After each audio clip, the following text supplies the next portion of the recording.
Video पसंद आने की सूरत में लाइक, कमेंट और शेयर करें। हमारे चैनल को सब्सक्राइब करें और बेल नोटिफिकेशन को ऑन कर दें ताकि नए आने वाली वीडियोस आपको बआसानी मिल सकें। Novel सिराते Mustakim, written by Unaiza Ghazali, narrated by Maryam Asad. Episode 15। औरतों को जॉब करना मना नहीं है, मगर इस बात का ख्याल रखना चाहिए कि जिम्मेदारियां पूरी करने में कोई कमी ना आए। मर्दों को भी यही हुक्म है कि किसी सूरत भी फराइज पूरे करने में कोताही ना हो और हुस्ने अखलाक बरकरार रहे। मर्द दूसरी शादी भी उसी वक्त कर सकता है जब अदल करे। यही फलाह का जरिया और कामयाबी की कुंजी है, क्योंकि जब दोनों अपने फराइज पूरे करेंगे और हुस्ने सलूक से रहेंगे तो घर का सुकून कभी बर्बाद नहीं होगा, और जब घर खुशहाल रहेंगे तो माशरा भी बाहया रहेगा। कितनी हिकमत है इस्लाम के एक एक हुक्म में। अल्लाह ताला से हिदायत मांगनी चाहिए, क्योंकि हिदायत मांगे बगैर नहीं मिलती। वो सहर ज़दा सी उन्हें सुने जा रही थी, लेकिन मैंने तो कभी हिदायत नहीं मांगी, तो आपको हिदायत मिली भी नहीं है। आपको रास्ता दिखाया गया है, और रास्ता तो कुफ्फारे मक्का को भी बताया गया था।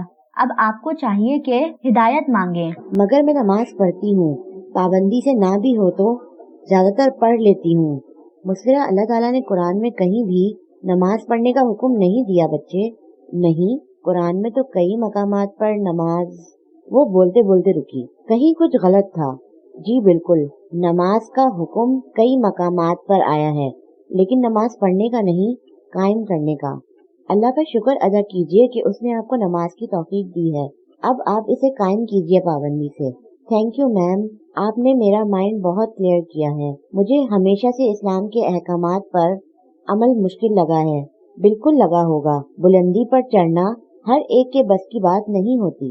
चढ़ जाने के बाद भी बहुत से लोग संभल नहीं पाते और नीचे उतर जाते हैं, क्योंकि नीचे उतरना आसान होता है। आप आहिस्ता आहिस्ता कदम बढ़ाइए और अल्लाह को पुकारिए, फिर वो खुद इस फासले को तय कराने में आपकी मदद करेगा। आप इरादा तो कीजिए, मैं फिर आऊंगी इंशाल्लाह।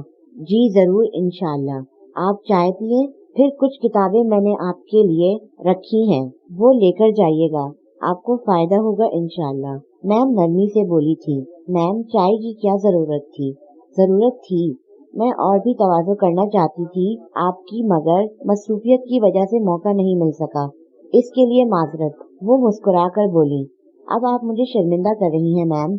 मैम, आसिया के चेहरे पर एक अजीब सी ताजगी हर वक्त रहती थी, जो मुस्कुरा को अच्छी लगती थी। वो बहुत नर्म गो और पुरखुलूस शख्सियत की मालिक थी। आप इस वक्त मेरी मेहमान हैं, शर्मिंदा होने की कोई बात नहीं है। आप बिला तकल्लुफ बिस्किट खाइए और चाय पिए। मेरी एक क्लास है, मैं वो लेने जा रही हूँ। किताबें टेबल पर रख देती हूँ, याद से ले जाइएगा।